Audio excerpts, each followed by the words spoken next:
Good morning, children. How are you all? In the last class, we have learned about transparency of objects. We have seen what are transparent objects as well as opaque objects.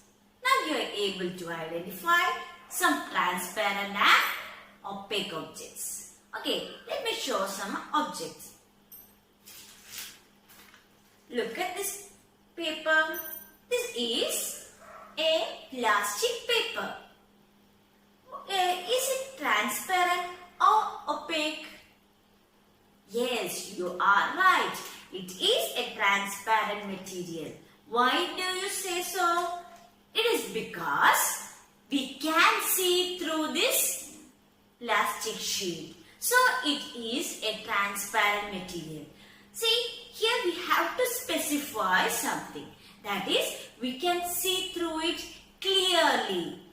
If we are able to see through an object clearly, then we used to say that it is a transparent object. Okay, I think transparent object is clear to you.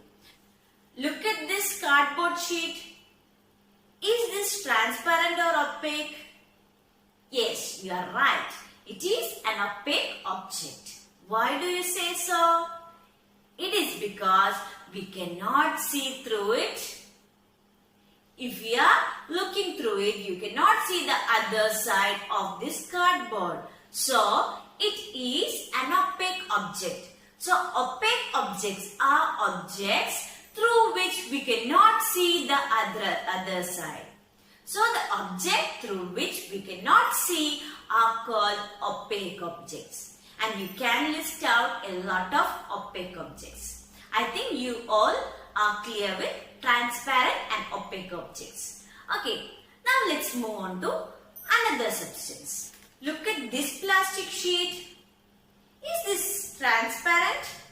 Can you see through it? Yes, you can see through it, but is it clear? Actually, you cannot see clearly through this sheet, isn't it? Why? Because light does not pass completely through it. Light passes through it but not completely. Or we can say light passes partially through it. Or in other words, we can say we can see through it but not clearly. Such substances through which we can see but not clearly are said to be as translucent objects. So this is a translucent object. Okay, so what are translucent objects? The objects through which we can see but not clearly are translucent objects. Okay, look at this frosted glass. Can you see through it? Yes, we can see through a frosted glass. But it's not clear. We can see some person is standing behind this frosted glass. But it is not clear. Who is that? That is why we used to say that it is a translucent object. So frosted glass is also a translucent object. Normally we use transparent, translucent and opaque objects in our daily life. Mostly, whenever we need to see things but a substance should be covered, we use transparent substances. For example, we used to keep things which are to be seen and to be taken easily in transparent containers in our kitchen. Even you may have seen transparent bottles in bakeries and other places where they used to keep things which should be seen easily. Okay, so transparent things are used when we need to see things clearly. Okay, and coming to translucent.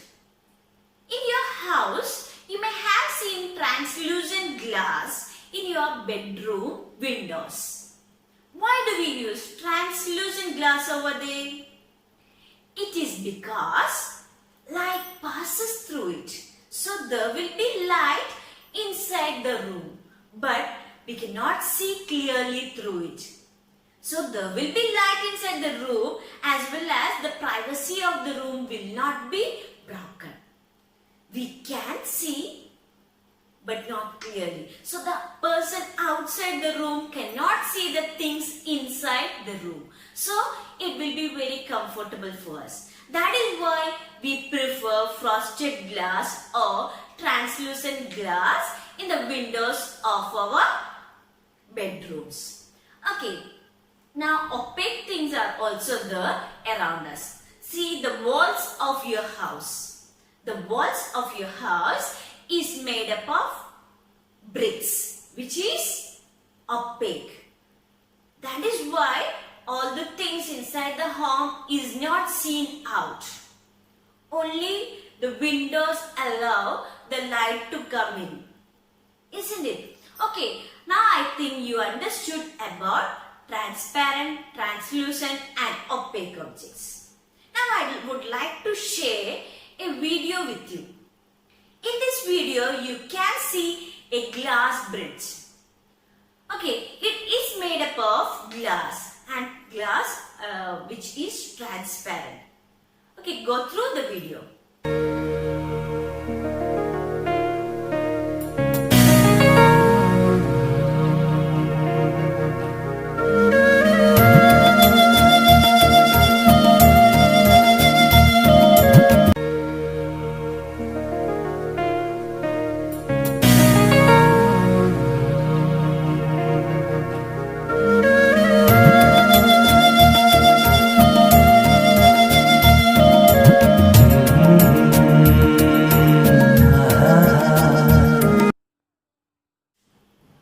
I think you enjoyed the video.